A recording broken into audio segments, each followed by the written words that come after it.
Hola, bueno, buenos días a todos. Bueno, un gusto poder dar esta charla y espero que podamos tener un seminario lindo. Lo primero que le tengo que decir que cuento con que todos hayan visto la guía. Dimos una primera charla con anatomía y fisiología para no tener que justamente hacer un up-to-date en este momento. Había unos videos con los diferentes tipos de hipoacusia, conductiva, neurosensorial, que también quería que lo vean para no tener que repetir y ir directamente a los casos clínicos y poder aprovechar, digamos, al máximo el poder interaccionar. Los casos clínicos que se presentaron son el 90% de lo que pueden llegar a tener en el consultorio y las decisiones que vamos a ir tomando son de rutina, no hay nada fuera de lo estándar y de buscado. Como de buscar esos casos que son de todos los días. Por una cuestión, lo hicimos 4 casos en orden cronológico. La hipoacusia es una misma enfermedad, pero tiene un impacto muy diferente en los diferentes grupos etarios. No tiene el mismo impacto en un recién nacido que en un adulto, y no tiene el mismo impacto en una paciente que la adquiere prelingual como un recién nacido, a donde la adquiere poslingual. Entonces, por eso que esos casos van a tener una forma de ver y de encarar el paciente diferente. En uno nos habla el paciente, en otros nos habla la madre y los hechos. Entonces, bueno, vamos a empezar a hablar de nuestro primer caso. Bueno, como estaba en la guía, en el primer caso asiste al consultorio de Ameguino, viene la mamá de Nayara, Juliana, tiene 3 meses de edad, y que en la libreta sanitaria reporta tamizaje auditivo anormal. O sea, Juliana le muestra un estudio hecho hace una semana con resultados de automisiones negativas en ambos oídos. Ella no entiende y te pregunta a vos que le expliques y que des tu opinión. ¿Qué hacemos a continuación y qué datos es importante conocer? Yo le digo, vamos a presentarlo a los chicos que están acá en la sala y los que están virtual. ¿Qué preguntarían o cómo encaran eso? Porque ella viene con automisiones negativas. Y este es Nayara. ¿Qué hacemos? ¿La repitió la automisión o no? Porque viste que lo haces al principio de tamizaje y después lo tenés que repetir, se te da normal. Por eso, la hizo, por eso tiene 3 meses. La hizo al mes, le salió mal, y después a los 3 meses, y le salió mal. Hoy tenemos un resultado confirmado. Y anamnesis, saber si fue una bebé pretérmino, de término, si tuvo alguna complicación en el embarazo. Infecciones. Muy bien. Serologías, cómo le salieron. Muy bien. Yo, primero, vamos a hablar para ustedes, para que sepan quién son las autoemisiones. Sé que lo tuvieron antes, pero hacemos un repasito para que puedan también... Ellos no tuvieron una automisión. ¿No? En tamizaje ustedes no vieron una automisión. Bárbaro. Fueron los únicos que no tuvieron. Bárbaro. Bueno, bien, bárbaro. Entonces bien, bárbaro. Las autoemisiones son objetivas, porque no dependen como habíamos dicho en la guía, no dependen del paciente, son no invasivas, rápidas, individuales, reproducibles, no están condicionados, una cosa que es bastante frecuente que la mamá pregunte, o que el pediatra diga que no, si están condicionadas a la madurez neuronal, no están condicionadas como otros estudios, no detecta neuropatía auditiva, o sea, detecta salud coclear, pero no detecta patología retrococlear. Tampoco detecta las hipoacusias porque se hace en esa etapa de la vida y no detecta otra cosa que es muy común, que son las hipoacusias progresivas. Paciente que tiene una automisión normal, pero que después tiene una hipoacusia progresiva. Y básicamente sería esto. Bueno, acá no sé cómo saco esto. Pero básicamente es un transductor que se mete en el conducto auditivo externo, que emite, hay varios tipos, son las espontáneas, en donde reciben la información de la cóclea, o las productos de distorsión, en donde se manda un estímulo al oído, y ese estímulo desencadena un ruido en la cóclea que es percibido por el transductor. Es muy simple, tarda 3 minutos y no tiene mayores dificultades.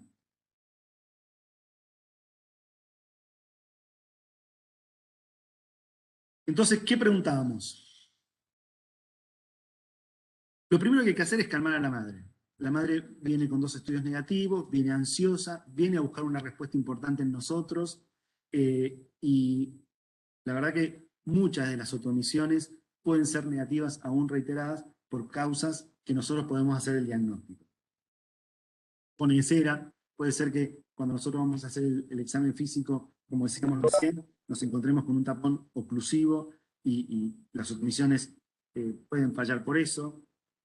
Resto de líquido amniótico, a veces por ley suelen hacerse en internación a las primeras 24 o 48 horas, y suele haber resto de líquido amniótico, resto de cerumen que dan un resultado negativo. O también, cuando se hace en forma diferida, por ejemplo, a los 3 o 4 meses, puede haber algún cuadro de disfunción tubárica producto de un resfrío o una congestión nasal. Entonces, esos son parámetros que nosotros tenemos que poner, porque tenemos que ponernos en ese consultorio en donde la mamá viene preocupada. También. Ahí nosotros le preguntamos, ¿cómo responde a estímulos fuertes? Si tuvo la oportunidad de aplaudir cerca de él, si hubo un ruido y no tuvo ningún tipo de reacción. Y después le preguntamos a la mamá, ¿vos pensás que escucha?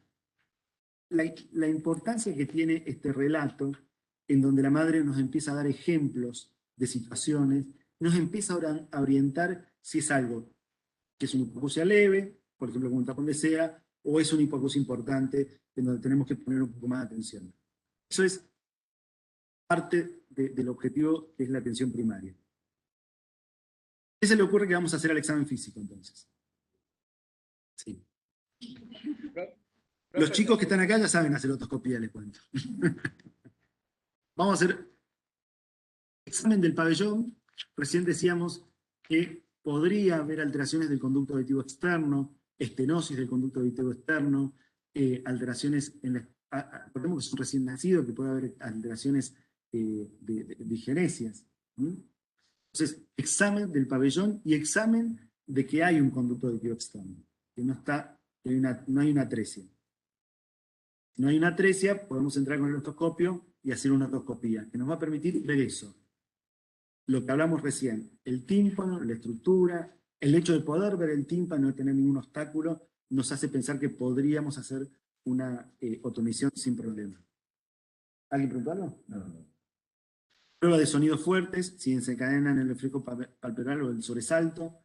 Eso es un dato importante a la hora de ver también la gravedad del problema. Y estas son, no sé quién había dicho, la búsqueda de los factores de riesgo. La hiperbilirrubinemia grave afecta los bulbos a nivel central y puede producir una patología retrococlear. Entonces, tener en cuenta que esa puede ser la causa. Lo interesante de esto es que la hiperbilirrubinemia grave que produce hipoacusia da una otomisión normal, porque la patología, acordémonos que detecta patología coclear, no retrococlear, no auditiva ni a nivel de los centros corticales. Lo mismo pasa con la hipoxia. Ya la ventilación mecánica y ototóxicos no, porque afectan a la cóclea. ¿Se acuerdan que los aminoglucósidos tienen una afectación a la cóclea? E incluso ahora se está haciendo exámenes genéticos de pacientes que son susceptibles de ser afectados por los ototóxicos. De hecho, en Buenos Aires se hace una prueba cuando no hay otro remedio de ese gen con un poquito de gentamicina los pacientes pierden la audición. Bueno, meningitis bacteriana suele afectar a la cóclea y generar daño en la rampa vestibular. Y también estigmas asociados a otras patologías que vendrían a ser pacientes sindrómicos. Y bueno, lo otro, malformaciones craneofaciales. En este caso nosotros, Nayara es un paciente sin nada de eso. No tiene ninguno de estos factores de riesgo. Averiguamos sobre la historia familiar. Vos, si querés decir algo, Sabrina.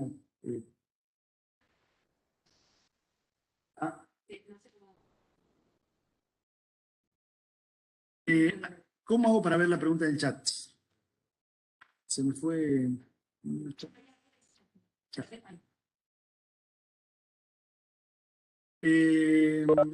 Pasaría a potenciales evocados. Profe, en ese caso, en patología retrococlear, ¿las ovejas son normales? Sí. Sí, lo acabo de responder. Empezamos a ver historia familiar.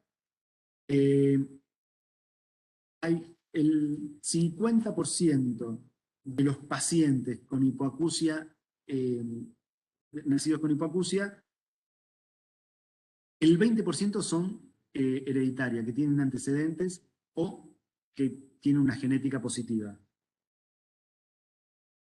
Peso menos de 1,5 kilos, infecciones uteroterinas, la rubiola, muy importante, la sífilis está apareciendo ahora, y hay que darle importancia, y la frutilla de la torta, y que está produciendo cada vez más hipoacusia neurosensorial intrauterina, es el citomegalovirus.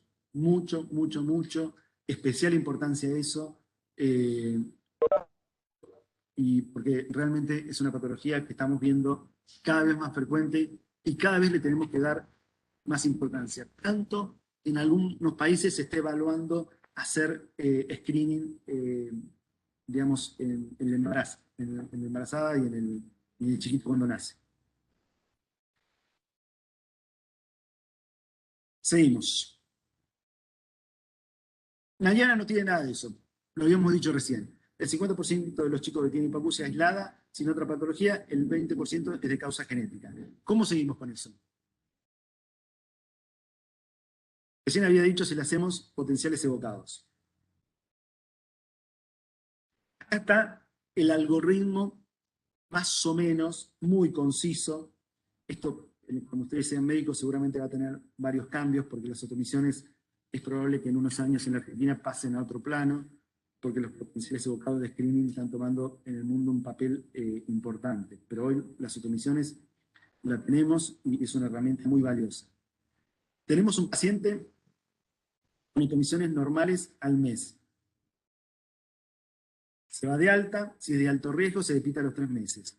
Acá no la tenía, anormal, si es normal, se va de alta, si es anormal, vamos a potenciales evocados. ¿Qué son los potenciales evocados? ¿Y para qué los pedimos?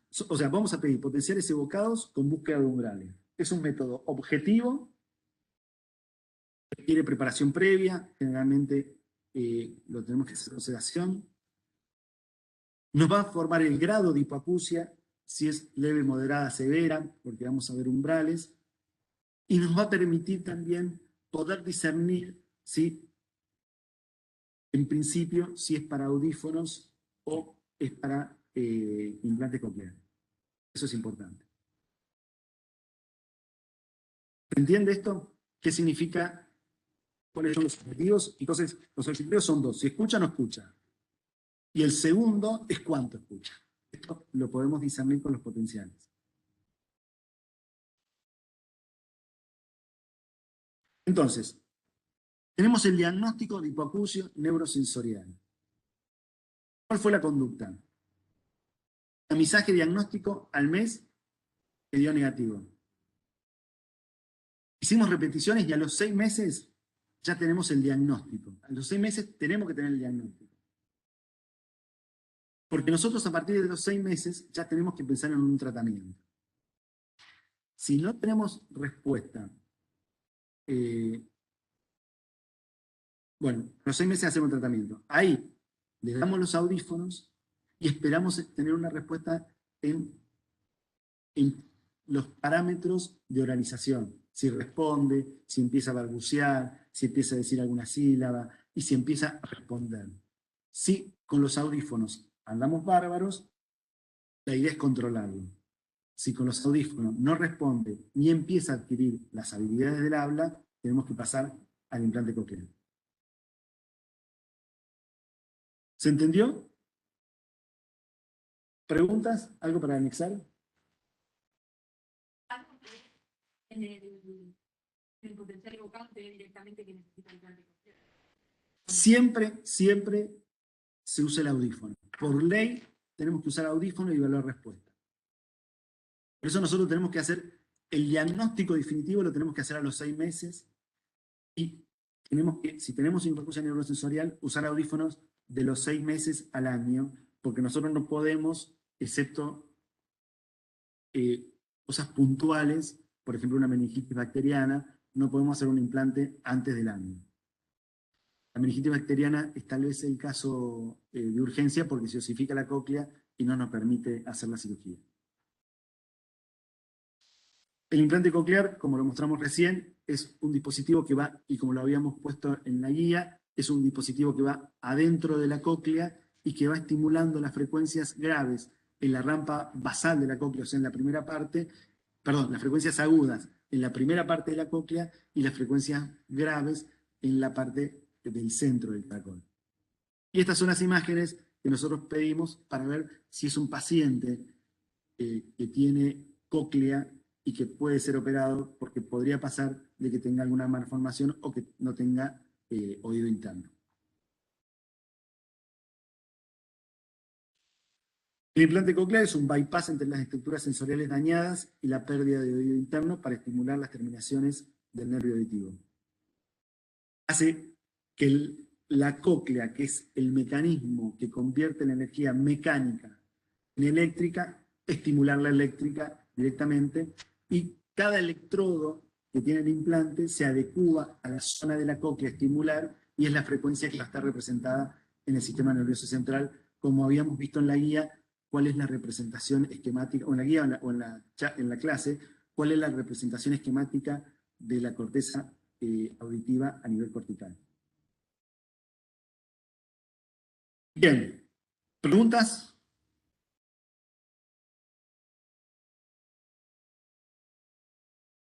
Bueno, este es un caso en donde realmente, si no se habían otomisiones y potenciales, por ahí es mucho lo que uno tiene que aportar, porque es muy pocas cosas que podemos hacer.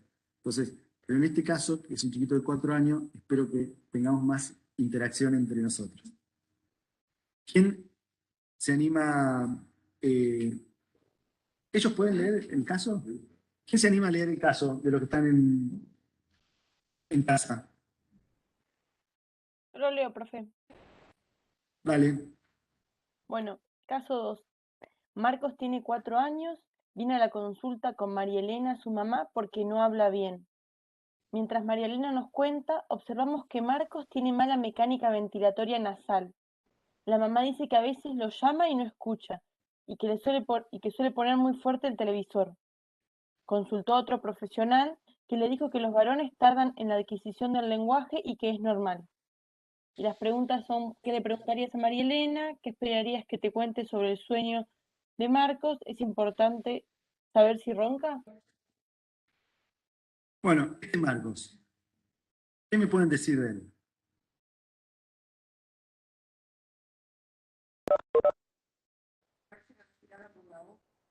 Bien. Respira por la boca. Es un respirador bucal. Sí. Preguntarle desde hace cuánto o sea, que ella ve esto, que no habla bien. Él tiene 4 años. ¿Hace cuánto notó? Bien. Ella dice que él era normal, hablaba bárbaro y que después empezó, no hablaba bárbaro, sino que escuchaba bien y que después, en el transcurso del tiempo, empezó a notar que no escuchaba bien. A verlo mejor. Que no escuchaba bien y que ponía la tele muy fuerte y que... Vamos a poner la diapositiva que sigue. La anamnesis. Respira por la boca o por nariz. Respira por la boca. Y su imagen corporal y facial es de un respirador bucal. Le vamos a preguntar cómo duerme. ¿Cómo duerme un chiquito que no puede respirar por la nariz y que tiene esa fascia de respirador bucal? Realmente ronca y hace apneas. ¿Qué más le podemos preguntar?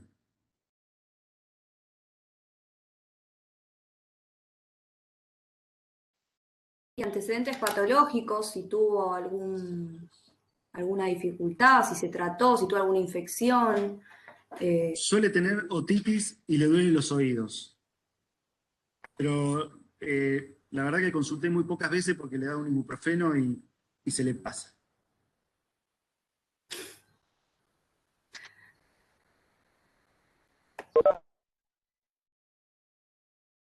¿Come bien? ¿Qué opinan ustedes?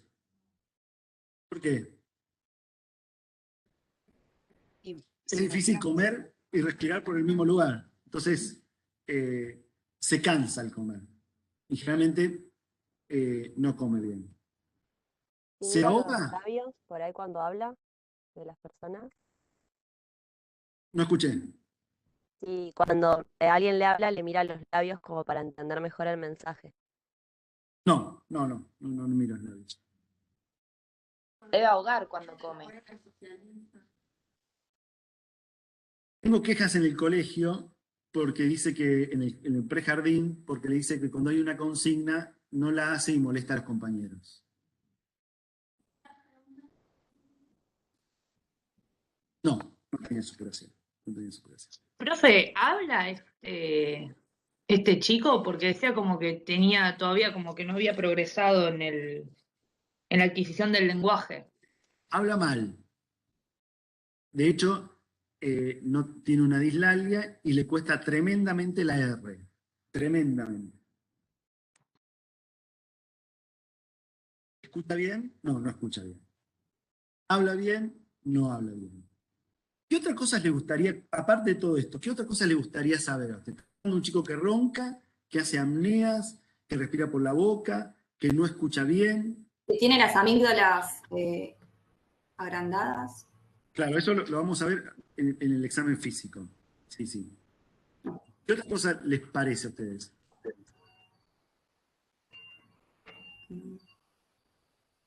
María Elena nos cuenta, cuando nosotros, ¿qué otra cosa les gustaría comentarme? Le pregunto yo, ella nos dice, y ahora que me preguntan, no habla bien para su edad, en el jardín, bueno, lo que le decía recién, molesta a los chicos, no pronuncia bien y suele tener nicturia. ¿Tiene algo que ver con esto? ¿Ustedes qué opinan? Se suele hacer pis de noche. Antes lo hacía más frecuentemente, ahora no tanto. ¿Tiene algo que ver con esto? Y el que dice que sí, va a tener que decir por qué.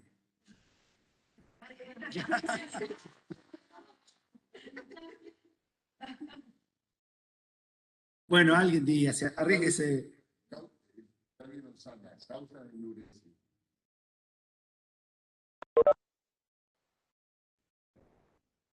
Causa de enuresis, dice.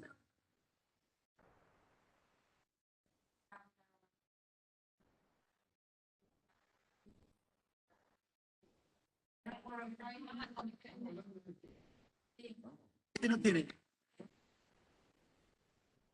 No comprende. No habla, o sea, no habla bien. ¿Por qué no habla bien? No, pero aparte ya sacamos esa. Ya sacamos. La foto que te puso de la cara al principio, ¿qué fue lo primero que viste?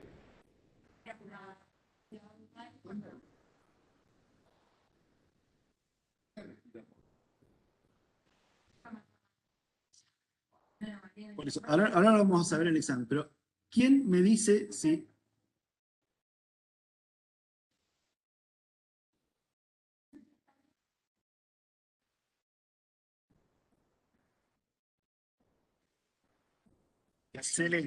Excelente. Bueno, en el chat acaban de poner de que es probable que tenga que ver el que se hace pis de noche por las apneas. Excelente.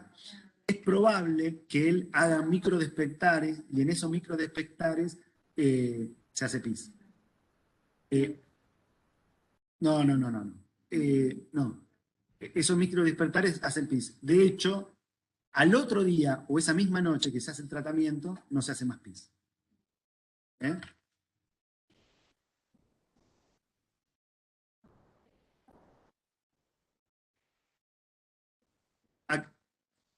Acá, no le escuchan ella, ¿no?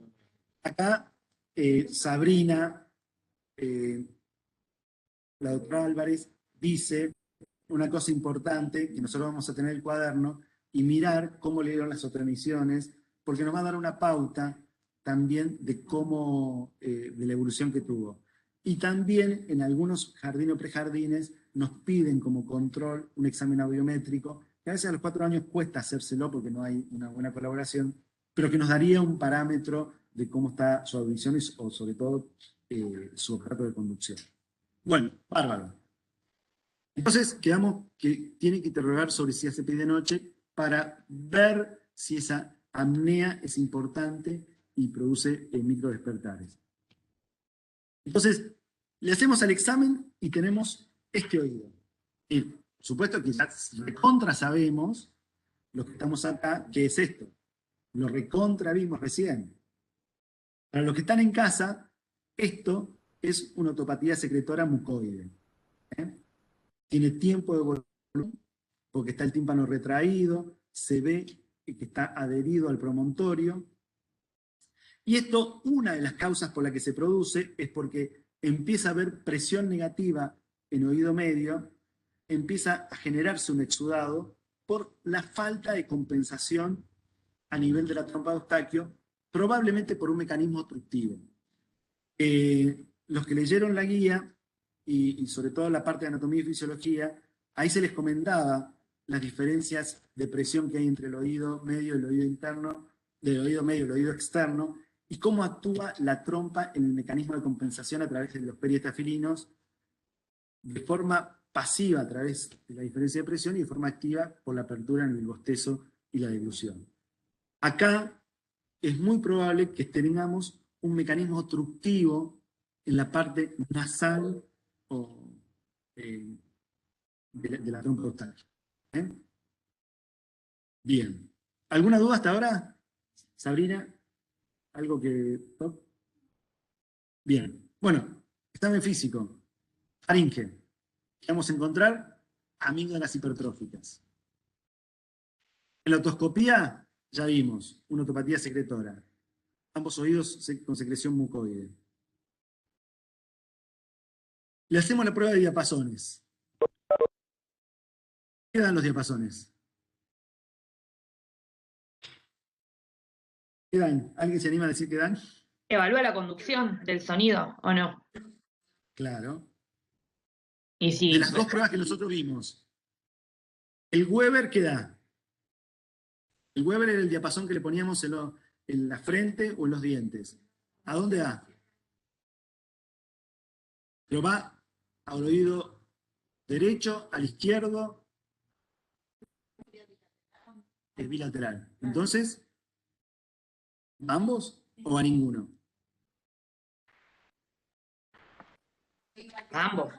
Perfecto. ¿Y el rine, cómo da? ¿Y qué es mal? Negativo. Perfecto. Perfecto. Entonces, le hacemos la prueba de pasones y da conductiva. Weber, indiferente y rine negativo bilateral. Pedimos estudios audiométricos y confirman. Y le pedimos una radiografía, es esta. Es un perfil de Cowan en donde se ve las vegetaciones adenoideas y podríamos también tener la hipertrofia amigdalina acá. Esto es el cuello está extendido, entonces entre la amígdala y la adenoide se separa, pero normalmente actúan en un trípode para producir una obstrucción de la vía aérea. ¿Se sabe esta placa? ¿Alguien habló?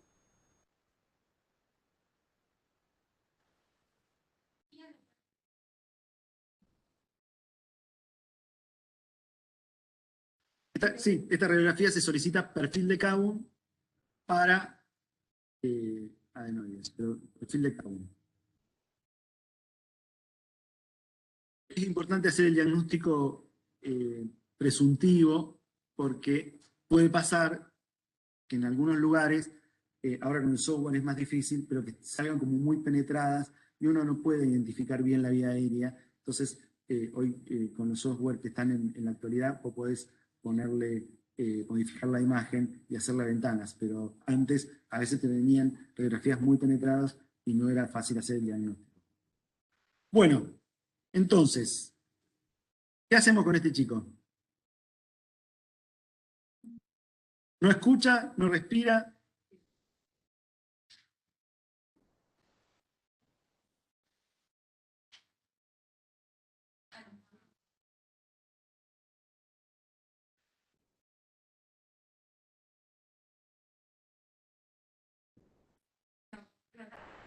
Exámenes complementarios. ¿Qué nos falta?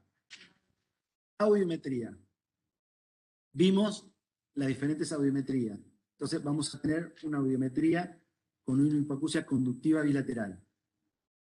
Yo esto lo nombro porque creo que lo tienen que saber los otros estudios que hay audiológicos, pero son muy de la especialidad.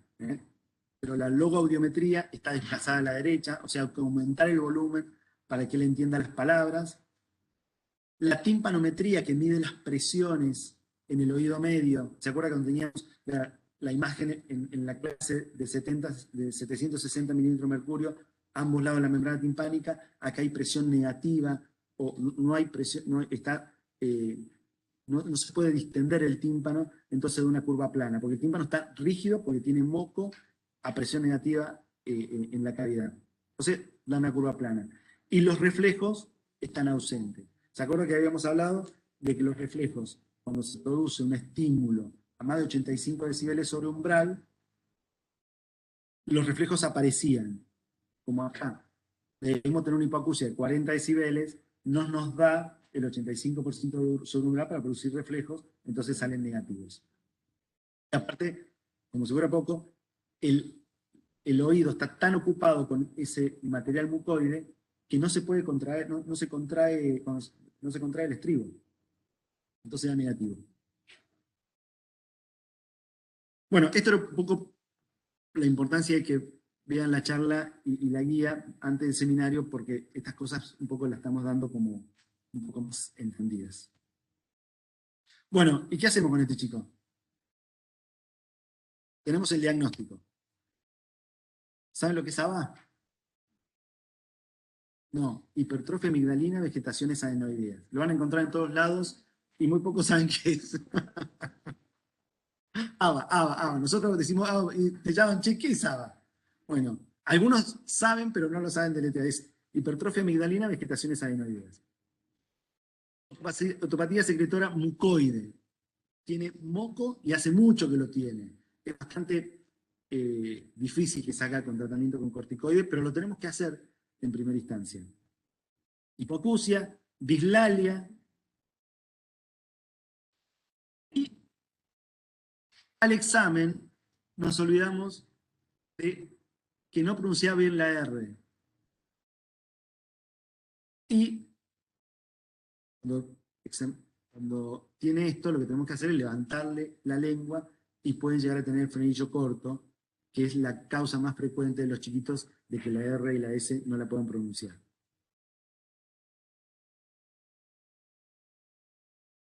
Bueno, vamos al tratamiento.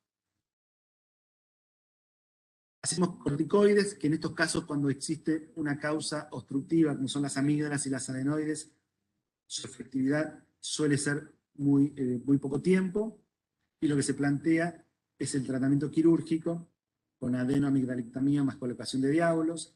El diábolo lo que va a hacer es ecualizar la presión en el oído medio y permitir que el sonido pase sin el componente del moco. La sección del frenillo lingual, y los chiquitos que no pueden adquirir todos los parámetros orales, normalmente a esa edad pueden necesitar un refuerzo con la fonoaudióloga. ¿Preguntas? Pregunta de los chicos en casa. Profe, después de todas esas operaciones, o sea, de la amigdalectomía, el paciente como que revierte todo lo que es la dislalia, la pérdida auditiva, o sigue quedando con algún grado de hipoacusia.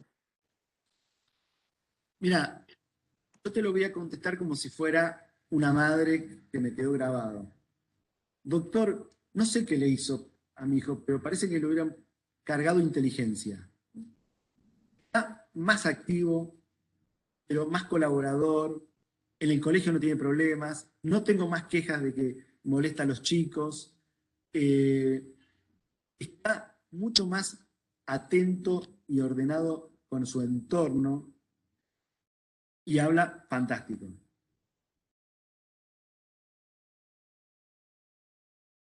Escucha, interactúa, habla bien, se le abrió el mundo. No sé si responde tu pregunta.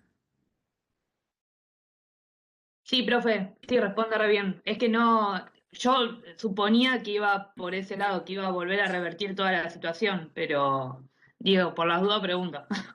Por la duda. Bueno, ¿alguien tiene alguna pregunta más? ¿Algo que anexar? Sí.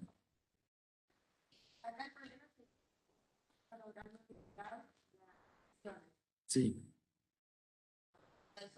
Va a lograr hacer eso. El moco, ¿tiene alguna relación con esto de la presión? Toda. Porque, digamos, ese moco, explícalo. Vení acá. Vení acá. Pero,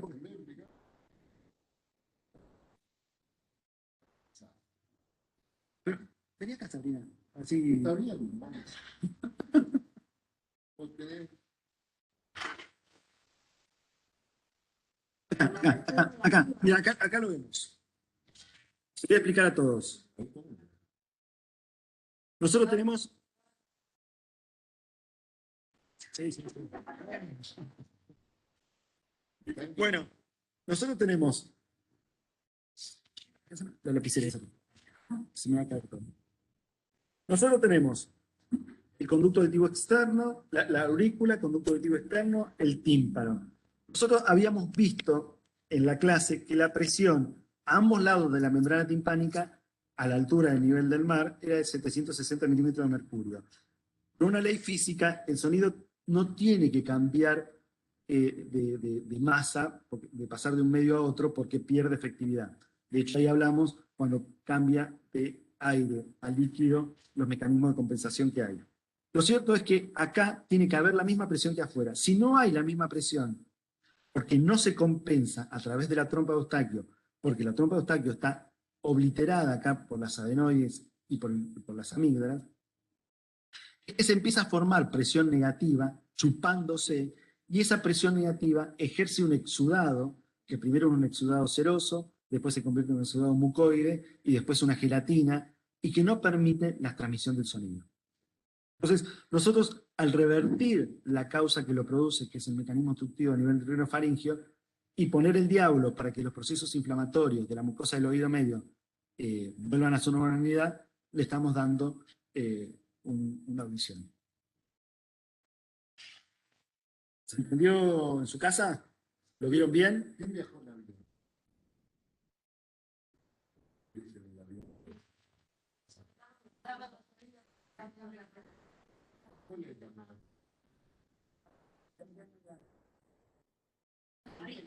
Entonces, como aumenta afuera, por el externo, ¿qué pasa? Aumenta la presión y es el tímpano para adentro. ¿Y qué hace para que lo... ¿Cómo? Y más rápido, o empezar. Y si no,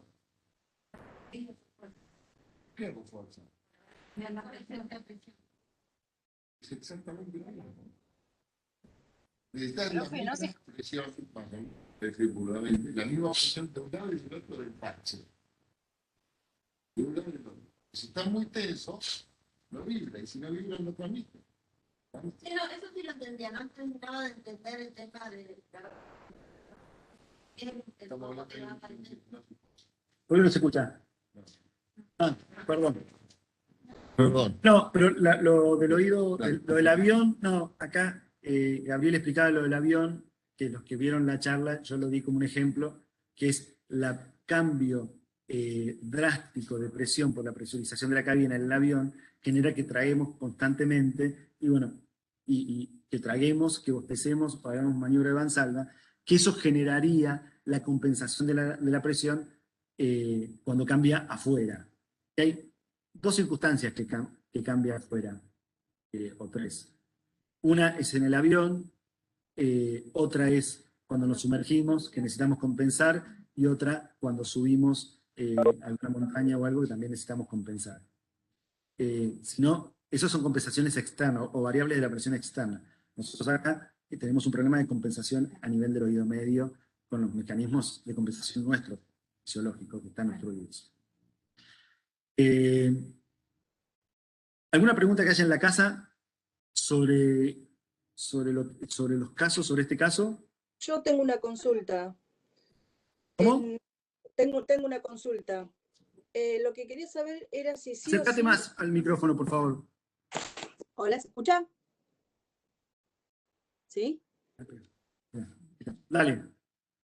No, quería saber en realidad si había que, o sea, esperar a que llegue el paciente a estar con este cuadro complejo, o sea, que le genera el tema de la dislalia y demás, para poder tratarlo, o se puede hacer, o existe algún tipo de prevención que se pueda hacer antes. O sea, yo entiendo que sí o sí la resolución es quirúrgica. El tema es que se puede evitar todo el daño que le genera, por ejemplo, el chico con respecto a su aprendizaje del habla, o sí hay que esperar, se da cuenta cuando ya está muy progresado. No, bárbara la pregunta, bárbara. La verdad que yo trato de poner cosas típicas, pacientes extremos, exagerando un poco la situación, pero tienen muchos casos en el medio, y que si bien yo en este pongo que tiene tratamiento quirúrgico, porque las adenoides son terribles, las pínculas son impresionantes, pero existen la mayoría de pacientes que no tienen esto y con el tratamiento con aerosoles o corticoides evolucionan bien sin el tratamiento quirúrgico.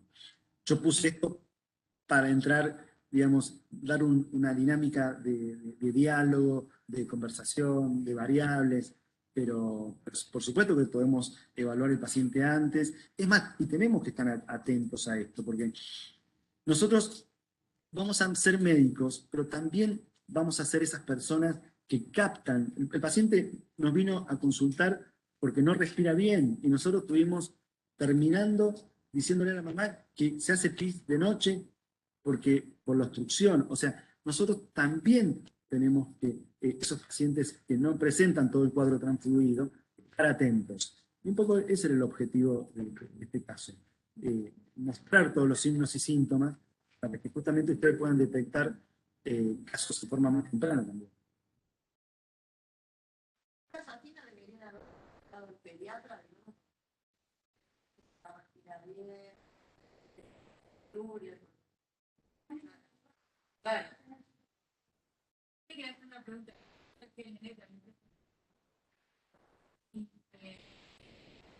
Vive resfriado. Vive resfriado. Vive con moco. Vive con moco. Y al otro día que se operó ya no tiene más moco.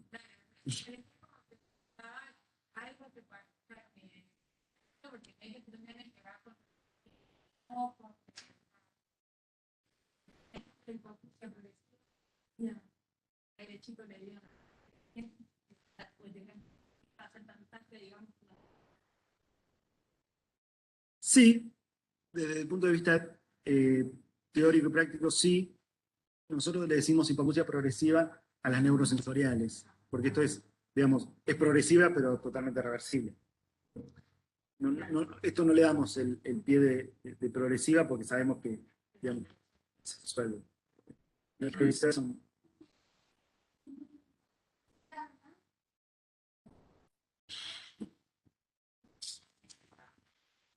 Un dato nomás, si el paciente tiene un trastorno del habla, siempre estudiarlo y evaluarlo para su audición. Ese es el tema. La biometría, si no habla bien el niño, que puede haber un trastorno auditivo. Claro.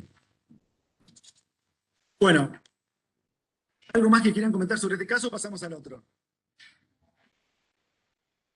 Chicos, ¿en casa?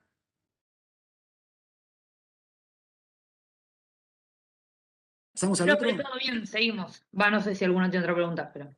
Bueno, ¿quién lee el caso 3? Yo leo si ¿Querés querés. leer? Lea otro. No, como quieran. No, por ¿Leer? supuesto no el mismo que leyó antes, ¿no? Otro. Bueno, caso clínico 3. Tomás tiene 16 años y usa audífonos desde los 3 años en forma bilateral. Emilia, su mamá, notó que no escucha como antes. Está más disperso y empezó a hablar con voz nasalizada. La situación angustió más a Emilia que a Tomás, que acostumbrado a su condición, intenta con varios recursos mantener una vida sin mayor alteraciones. Sin embargo, la pandemia lo dejó inesperadamente más aislado que nunca porque encontró un recurso valioso en la lectura labial, pero hoy, con los barbijos, se le complican las cosas. Bueno, esto es un caso, bueno, todos los casos estos son sacados de consultorios, algunos exagerados un poquito, otros, como Tomás, es un caso real, es un paciente que es un experto, con 5 cruces y fosforescente. ¿Eh? ¿Cómo? No te entendí. Bueno, y es un experto en audífonos, usa audífonos de los 3 años, habla bien o habló bien, sabe perfectamente cuáles son las ganancias de los audífonos. Cuando vino a la consulta, él ya había consultado a quien le vendió los audífonos, probaron audífonos de mayor potencia, le pusieron los audífonos de mayor potencia y él no pudo mejorar en sus habilidades del habla ni en su escucha. ¿Qué le vamos a preguntar a Tomás? Él ya es un tipo que responde, tiene 16 años, hace surf, está muy conectado con sus amigos, es muy social. De hecho, en la consulta él me dice, pero no, yo estoy bien así, yo no tengo por qué cambiar. Hasta que le empezó a ver a la fonoaudióloga y dijo, no, pero vos estás empezando a hablar como un paciente que no escucha. Eso es la voz nasalizada. Empezó a no... porque ¿qué pasa con este paciente? Él, al hablar y no escucharse, empieza a hablar por la memoria de hablar. Pero cuando uno está mucho tiempo sin hablar y no escucharse, y no escuchar al otro, empieza a generar lo que es el habla del hipoacúsico. ¿Se entiende eso?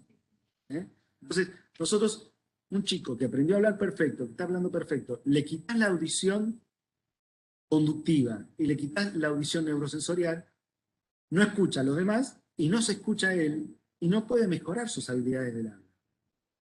Entonces, hoy a Tomás hubo que hacerle entender que estaba perdiendo sus habilidades. Y de hecho, era el único problema que tenía, porque él socialmente, con la lectura labial y todo, se manejaba fantástico, porque a esta edad se adaptan fantásticamente. Este es un paciente real mío, que bueno, ya lo tratamos. ¿Qué le preguntarían ustedes?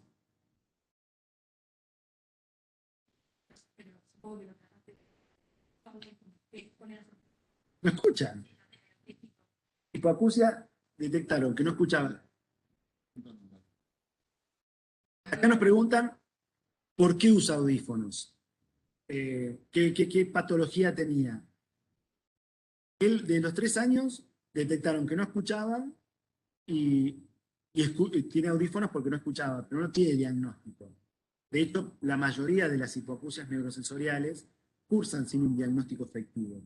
Y es solamente el 20% ahora se está diagnosticando en el mundo, ese 20% que pertenecen genéticas, pero digamos, las enfermedades genéticas hoy no está tan instaurado el screening de eso. Entonces, ¿de cuánto usa audífono? Habíamos dicho de los 3 años.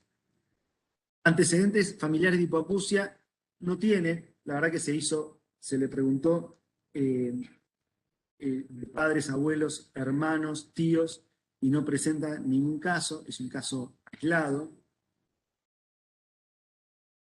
Es un tipo totalmente entero, no tiene ningún tipo de discapacidad, ni motora, ni intelectual. De hecho, va al colegio y en el colegio se desencadena bien, se sienta adelante porque le puede hacer lectura labial a la docente. Que yo no sé cómo hacía, pero el tipo iba al colegio y le iba bien.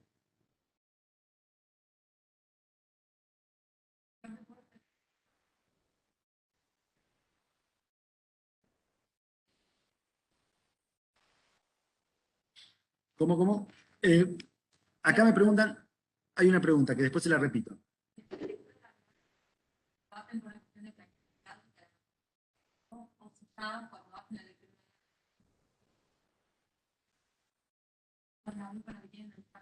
Claro. Bueno, acá me preguntan si hace la lectura labial porque él es práctico o usan la lectura labial porque no escucha con el audífono. La verdad que la practicidad de la lectura labial está discutida porque, digamos, no es tan práctico, pero cuando no hay un face-to-face, se está... y él, absolutamente, usaba lectura labial y gesticular y corporal porque los audífonos no le funcionaban.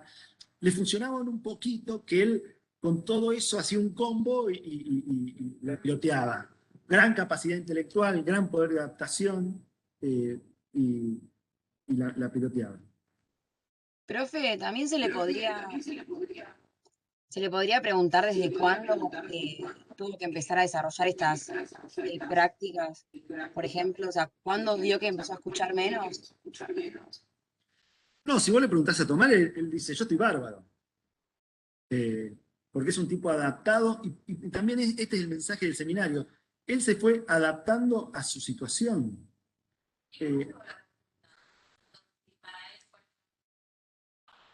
Y, a ver, ¿quién me responde esa pregunta?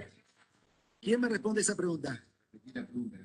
Me preguntan acá, ¿cómo llegó a la consulta? ¿Quién se anima a responder? Por la familia, Lo ¿no? trajo de las orejas. Traído por la claro. madre. Lo trajo de las pestañas la madre. Le dijo, vino la madre y me dijo, Pablo, quiero que lo veas, porque él dice que no le pasa nada, pero está hablando mal, no es el mismo que antes, le hablo cuando está de espalda y no me escucha. Yo creo que él está perdiendo capacidad de audición. Él me dice que no, pero hay cosas puntuales que no es igual.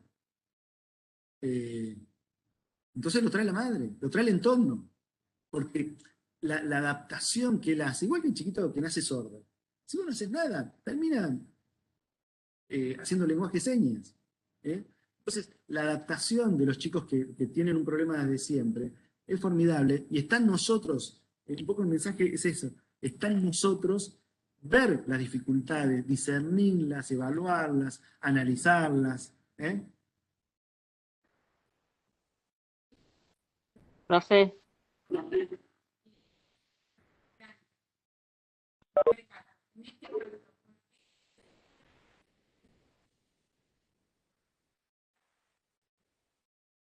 Bueno, acá me preguntan, ¿había una pregunta en la casa? No. sí, Acá me preguntan, en este caso el problema estaría en el oído medio, ¿verdad? no. No, si tuviera el oído medio, podríamos haber intentado alguna otra cosa que no sean los audífonos. Los audífonos, excepcionalmente, pueden estar indicados en patología de oído medio, por ejemplo, la otoesclerosis, pero generalmente están indicados para patología de oído interno. Acá, una de las chicas que está en la sala me preguntaba, ¿cómo es tu nombre? Diana. Diana me preguntaba por qué, si él tiene una hipoacusia de los 2 años, ¿por qué, digamos, no pensamos en hacerle un tratamiento diferente antes que esperar hasta los 16? Es una pregunta genial, genial porque casi que me da la oportunidad de explicar por qué le puse a este paciente. ¿Qué opinan? ¿Qué opinan acá y qué opinan en su casa? ¿Por qué?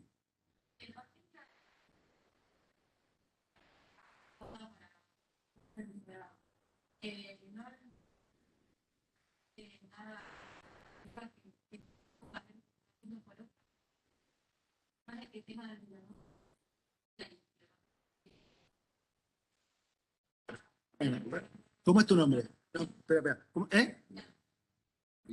Miranda. Bueno, Miranda me dice, si el paciente anda bien de los 2 años y funciona bien y habla y se desempeñó bien y todo, ¿por qué se lo voy a cambiar? Y yo opino. ¿Qué opina el resto? Primero. Después doy mi opinión. ¿Alguien?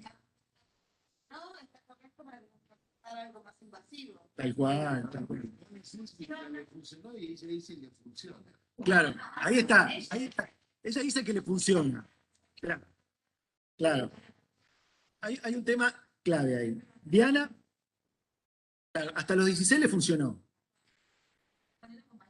Exacto. Que es eso lo que yo quiero que aprendan. Hasta los 16 le funcionó.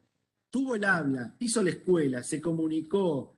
Es un experto doctorado en uso de audífono y saber cuándo el audífono tiene que calibrar. Es un adaptado total. Pero le funcionó hasta los 16. Ahora está empezando a disfuncionalizarse por la falta de percepción de audición, porque él ya no se escucha y no escucha el resto. Entonces los audífonos en este momento están siendo una herramienta en vías de no darle las condiciones que él necesita para sociabilizar y para estar bien. O sea, no le están dando audición. Y él, hablamos que se probó, cambió los audífonos, los calibró, se puso más potentes, siempre con retroauriculares porque los intracanales no daban con la potencia. Entonces, ¿qué le quiero decir con esto? Que las diferentes terapias, digamos, para este tipo de problemas, no se superponen, sino que se complementan. O sea, agotamos el audífono como instrumento para darle para solucionarle el problema de audición, y cuando lo agotamos y ya no cumple con las expectativas, tenemos que pasar a otra, más compleja, que es más invasiva y que es otra tecnología. ¿Están de acuerdo con eso? ¿Están de acuerdo en casa? Sí, igual deberíamos hablarlo también con él y con la madre, porque creo que también es como un poco una toma de decisiones compartidas. O sea, por ahí él está bien así y no quiere hacerlo. Absolutamente. Totalmente de acuerdo. Sí. De hecho, yo tengo pacientes que no hace mucho vi, un paciente que a los 2 años, apenas llegué allá por 2005, a los 2 años tuvo este problema y era candidato a implante coclear. El padre decidió no operarla y lo vi ahora a los 20 años y bueno, es una chica que hoy no desarrolló ningún tipo de lenguaje oral y se comunica con lenguaje de señas, pero sí es una decisión de los padres. ¿Alguien había hecho otra pregunta? Si tienes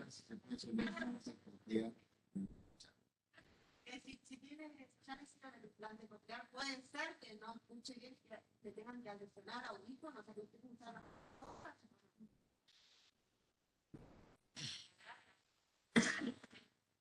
Bueno, no. Sí, acá me preguntan básicamente si puede haber una estimulación bimodal, o sea, de audífono más implante. Y sí. Existe lo que es la estimulación bimodal de audífonos para las frecuencias graves e implante para las frecuencias agudas, pero me parece que vamos a ir muy fino, eso es muy terreno del otólogo y digamos, sí se puede, porque los agudos nos permiten el interpretar las palabras y el discernirlas en ambientes ruidosos. Entonces, podemos poner un implante para mejorar las condiciones en los agudos y usar un audífono para mantener las condiciones en los graves, y con eso se llama bimodal, un audífono implante. Pero no es el objetivo por ahí de esto. El objetivo es digamos, para un paciente típico. Pero la pregunta es sí. Sí. Incluso es más, nosotros muchas veces tenemos hipoacusias progresivas que están progresando y le ponemos un implante de un lado y permanece con el audífono del otro. Porque nosotros lo que no queremos es que pase esto, que cuando hace la hipoacusia progresiva pierda capacidades, porque después cuesta recuperarlas. Entonces, cuando diagnosticamos una hipoacusia progresiva, que puede ser autoinmune, genética, solemos poner un implante de un lado y después cuando el otro oído se le cae, implantamos el otro. Bueno, entonces, pero un poco el concepto que no son patologías, no son terapias que se superponen, sino todo lo contrario, que son terapias complementarias. Complementarias porque son para diferentes tipos de pacientes y complementarias incluso en un mismo tipo de paciente en donde puede tener audífonos y implantes.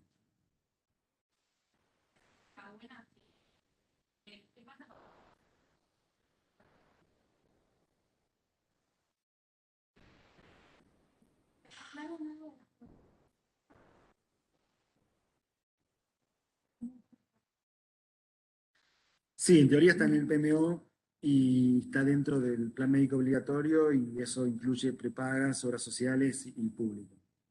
Sí. Debería. Sí, sí. Sí.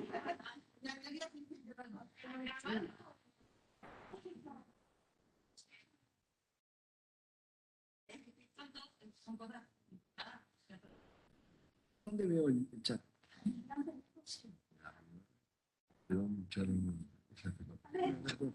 Sí, sí. Bueno, sí. Sí, le digo a ella. Sandrina, ¿vos te ubicás el chat? Sí, porque sí. Si no, dale. Bueno, acá creo que leyeron todo esto.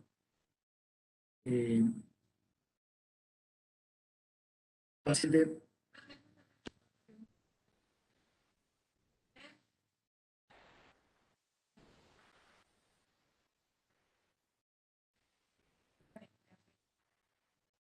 ¿Que no haces siempre o solamente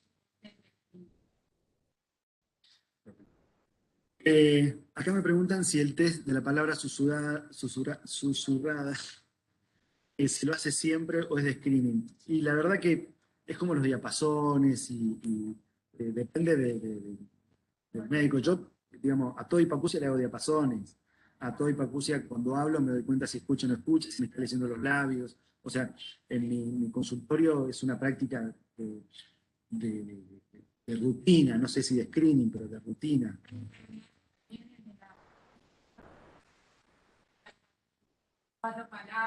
A mí no me hace falta porque interacciono con yo cuando viene la madre, le digo a la madre que se calle o que hable con él y empiezo a evaluar y ahí, digamos, no lo tomo como un parámetro fijo, sino que lo integro a la consulta. ¿Sí? Bueno, entonces, tenemos que ya no responde más y que tenemos que decidir una terapia y la terapia que nos queda hipoacusias neurosensoriales profundas que no responden a los audífonos, es el implante cochlear. La idea era contarles de que no son terapias que se superpongan, sino que son terapias que se suman y que son para diferentes pacientes. El paciente en donde funcione el audífono, se usa el audífono hasta donde funcione, en este caso fue hasta los 16, y a los 16 se tuvo que cambiar de tecnología para pasar a un implante. Antes de eso, se le probaron los mejores implantes, se le realizaron 3 de comprensión, se le pidió una tomografía para ver si hay alguna malformación congénita y las búsquedas de umbrales para saber si esa hipoacusia, en los potenciales evocados, para saber qué grado de hipoacusia tenía, de moderada, severa, profunda, severa o profunda. El examen físico lo mismo. La audiometría, lo mismo, lo que habíamos visto antes. Hipoacusia neurosensorial profunda a severa, mala respuesta ante la discriminación de la palabra, e involución progresiva de su capacidad de comunicación oral. Eso es lo que marcó la consulta y la consulta de la madre, porque el paciente, insisto, que se adapta y se adapta todo el tiempo. Fue la madre la que vio esos cambios y la que permitió que él venga.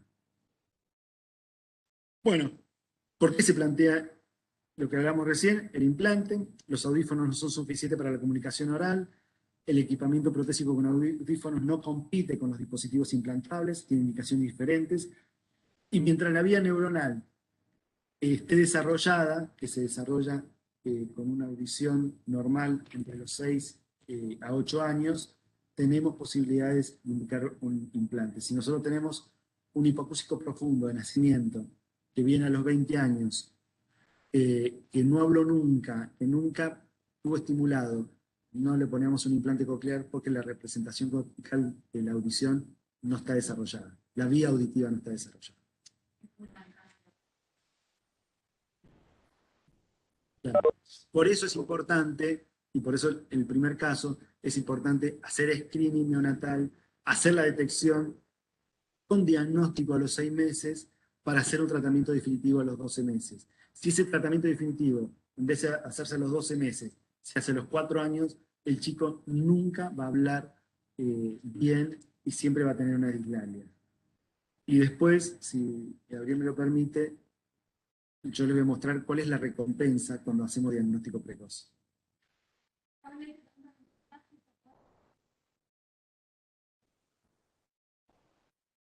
No sé, claro. Una de las preguntas dice si se puede poner un implante integrado, que son los implantes o audífonos de transmisión ósea. No tenía indicación en este caso, porque es una hipoacusia neurosensorial bilateral. Entonces, la transmisión a la cóclea, digamos, va a ser la misma y no va a transmitir, pero no tiene indicación en este caso.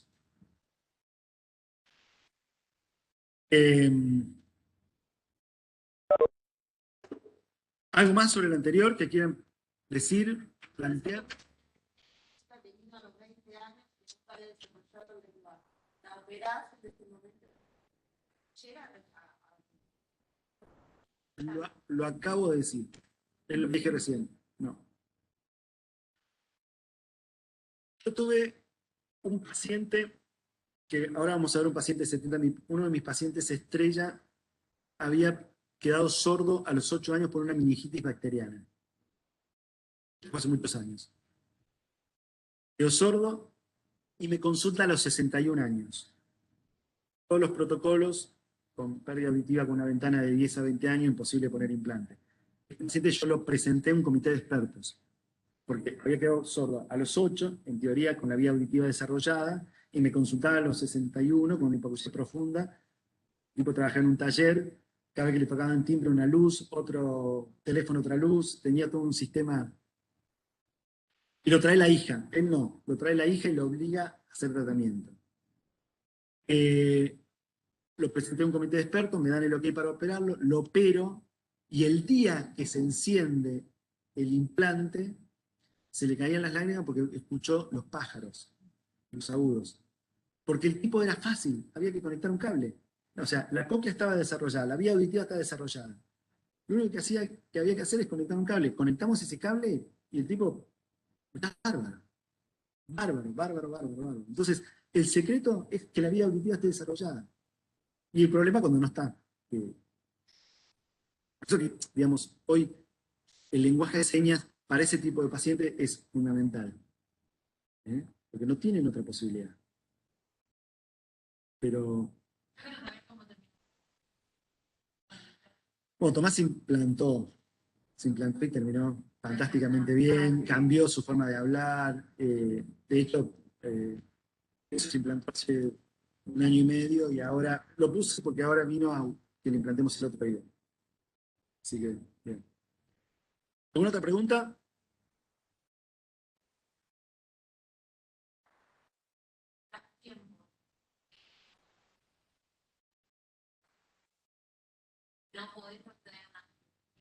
¿Simultánea? Sí, pero no lo probó el logro social. Pidió que lo hiciéramos. Sí. No, no. Acá me preguntan a qué le llamo conectar los cables.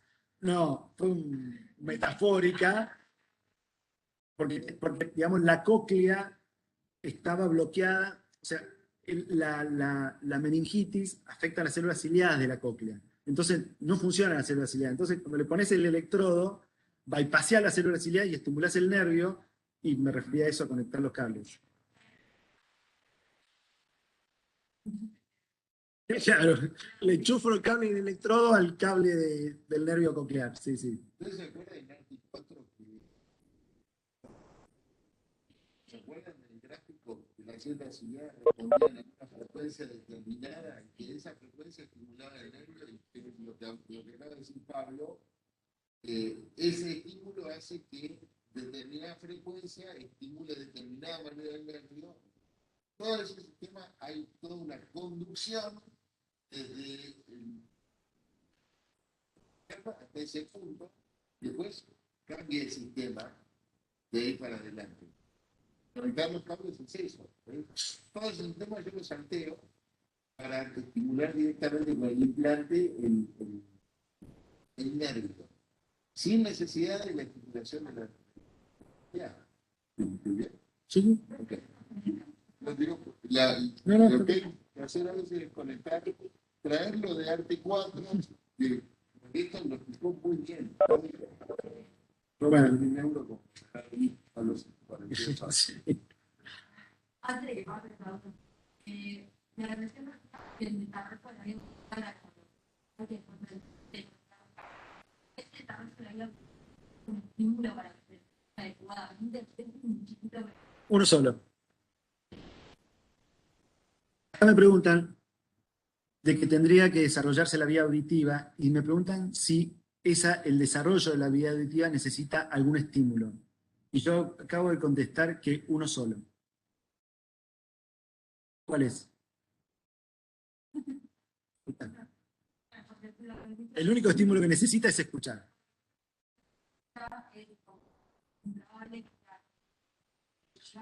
Mirá, bárbaro. Me diste pie para otra cosa, que lo expliqué y me diste pie fantástico. La corteza auditiva necesita, para desarrollarse en lo auditivo, la escucha. Estamos de acuerdo con eso. Y nosotros estamos diciendo de que si no escucha, no se desarrolla la corteza auditiva. Pero, ¿qué pasa con esa corteza? ¿Queda en blanco? Es invadida por otra corteza. ¿Se ocupa o no? Es ocupada por la corteza visual, creo que Claro.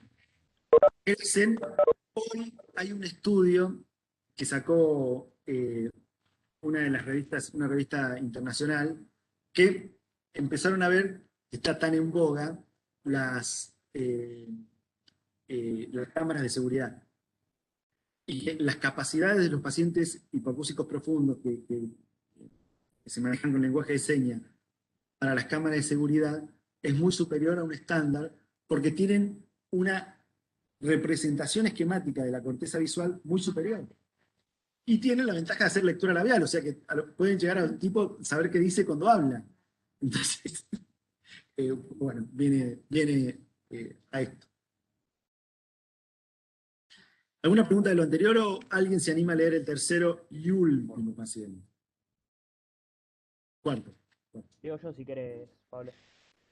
Dale, ¿quién está ahí? Renzo, yo. Dale. Alberto tiene 70 años y vino a la consulta con Beatriz, su esposa, que dice que cada vez escucha menos. Alberto no logra entender lo que dice Beatriz. Dice, en realidad yo escucho, pero lo que pasa es que no entiendo. Y si me grita, menos. Su esposa dice que ya no participa de las reuniones familiares y no quiere salir. Bueno, ¿conocen a este paciente? En su casa, en su medio. Lo conocen, saben que es así. ¿Y es tal cual como lo relata o habría alguna otra cosa que agregarían o que sacarían en su casa? Yo agrego, para ver la tele se pueden hacer. A todo volumen. Claro, eso, el sonido del televisor es muy elevado, ¿Cómo? generalmente. ¿Cómo? Que el sonido del televisor es muy elevado, generalmente. Y cuando vos le preguntás, pero sí, lo pongo fuerte, pero no creas que escucho bien, ¿eh? Porque los vecinos se quejan, pero yo sigo teniendo problemas para escuchar. ¿Eh? Claro. Por eso, la clave de estos pacientes, por supuesto que no escuchan bien, pero vieron como cada uno de los grupos etarios tiene su característica. La característica del adulto es que el procesamiento de la palabra está un poco lento y a la pérdida de audición también está en la pérdida de la interpretación de la palabra. Entonces, no solamente le tenés que subir un poquito el volumen, sino lo peor que le puede pasar a Alberto, lo peor, y dice que la detesta, es hablar con la nuera, que habla rápido, rapidísimo y grita. Entonces, él en 2 segundos le dijo 80 palabras y no le entiende nada. Entonces, la detesta. ¿Qué prefiere él? Que le hablen despacio y un poquito más arriba, pero despacio. Y de frente. Y de frente, como dice la doctora Álvarez, de frente. ¿Están de acuerdo con eso? ¿Agregarían algo más? Bueno. Yo lo que pienso es, por ejemplo, mi abuelo, que en las reuniones familiares era como que todos hablábamos y él estaba como en la nada, no prestaba atención. Bueno, tal Que cual. me Tal refería, cual. me hizo acordar lo de la guía que planteaste, que frente a muchas conversaciones como que no se concentra. O no ¿Cómo? escucha, mejor dicho. No sigue, exacto. No sigue la cosa. Bueno, no sigue la conversación. Esperá, ¿qué opinan? Bien, esto. Bueno, ¿cómo realizamos la anamnesis? Un poco lo que hablamos, yo lo puse porque lo que hablábamos recién.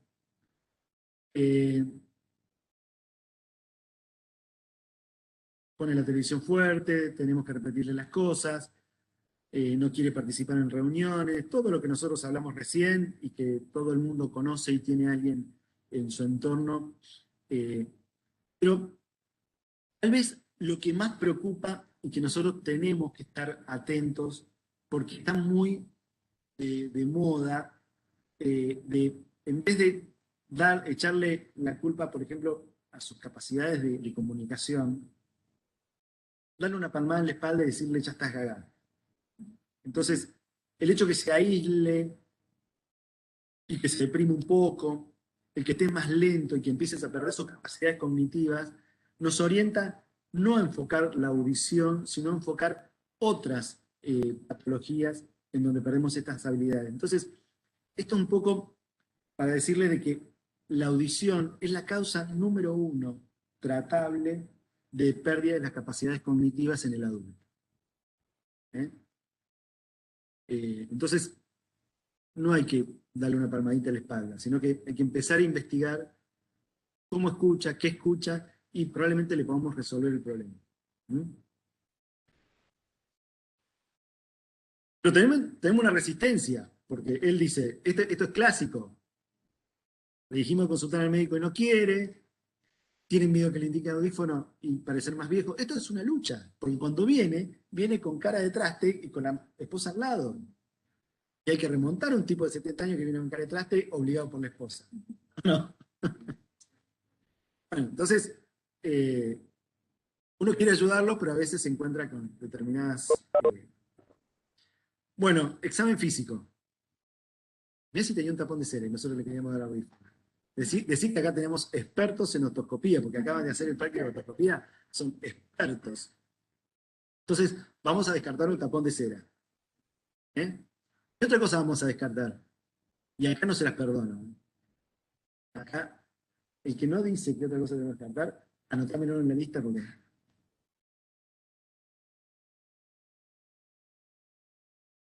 ¿Qué otra causa de hipoacusia tenemos que descartar? Se lo pregunto a ustedes porque saben hacer otoscopía, no al resto. Acá los chicos acaban de hacer un taller impresionante. Bueno, no importa. Bueno, la otra cosa que tenemos que descartar es no tener una otopatía secretora, que es frecuente en el adulto mayor, por la hipotonía muscular. Descartar una ortopatía secretora.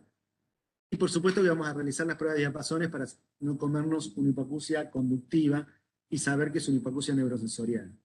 Los exámenes complementarios que pedimos, audiometría, hipoacusia, nos da una hipoacusia neurosensorial moderada, la logoaudiometría con mala discriminación, y la selección de audífonos le da una respuesta subjetiva muy favorable, lo cual lo convence de que los audífonos pueden ser una opción para estar mejor y poder integrarse al entorno familiar.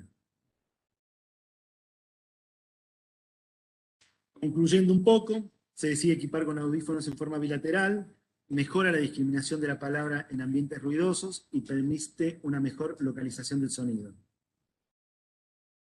Vamos a aconsejarlo a eso, que tiene que ser un audífono cómodo, tiene que ser autoprogramables, que son los audífonos que sensan el lugar donde está y se autoprograman, eso para que sea más fácil su uso, porque si las personas grandes ponerle el botoncito o apretar el pipí para programarlo es un problema.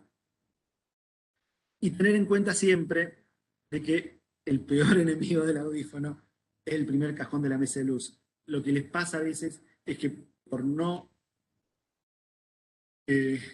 dar billetera, terminan eligiendo un audífono más barato y a veces no es el audífono que se necesita. Entonces, eso hay que tenerlo en cuenta. Pacientes que consultan 10 veces, me pusieron este audífono, pero la verdad que me molesta, me produce ruido y no lo usan y piensan que todos los audífonos son así y en realidad lo que hay que tener es un audífono que se adecua a eso. Bueno, conclusión.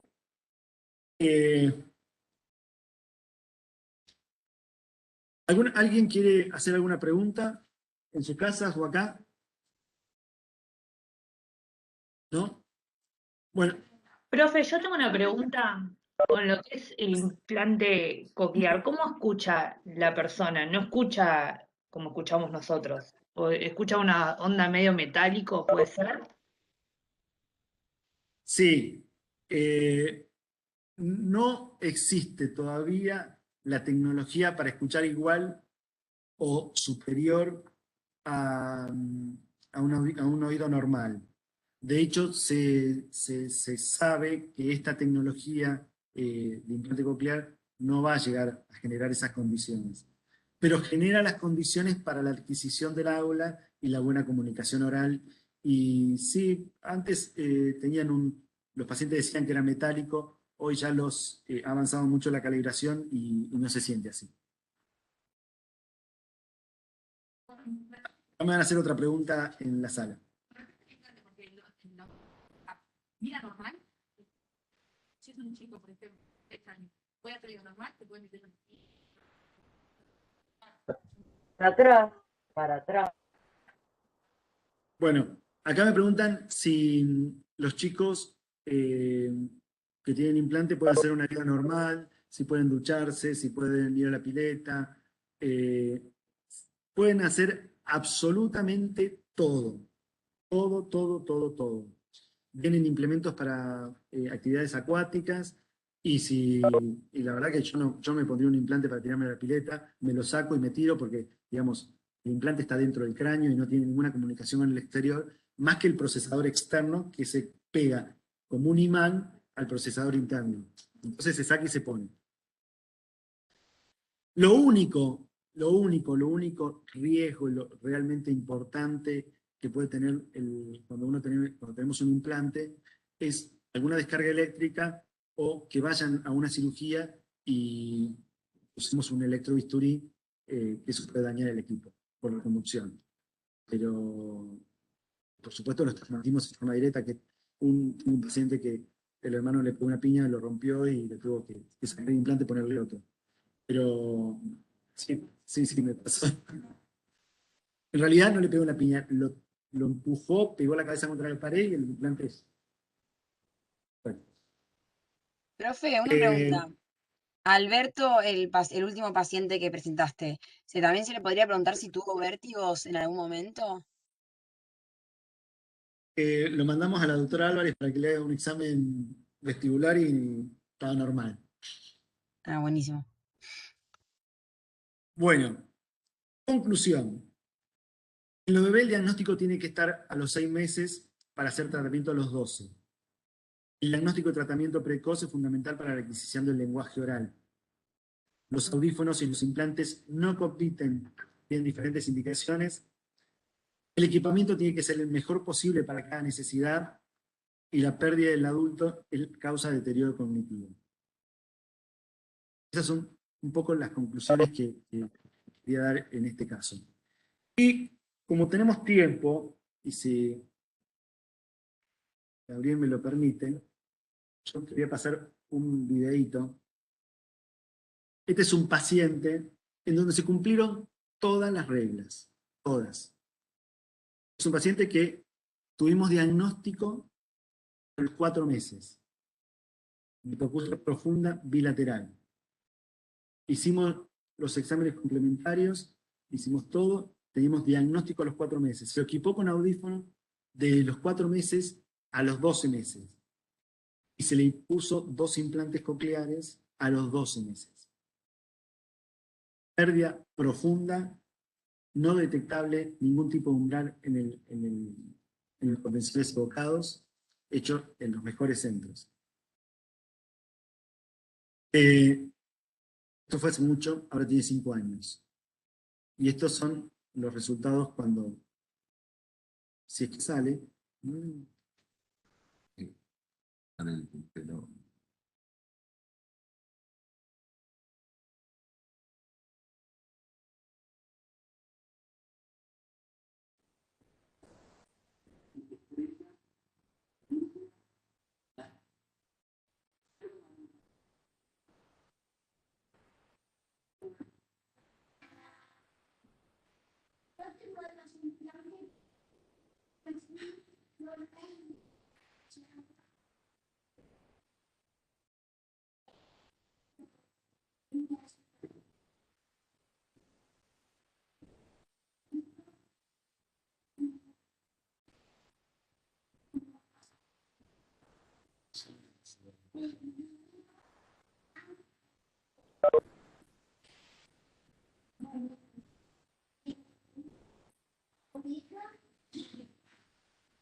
Se puede ver, ¿no?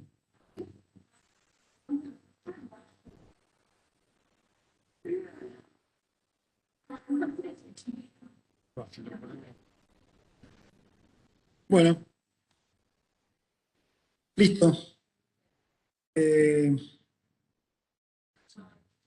Terminamos por hoy. ¿Cerramos? Listo. Muchas gracias por todo. Bueno.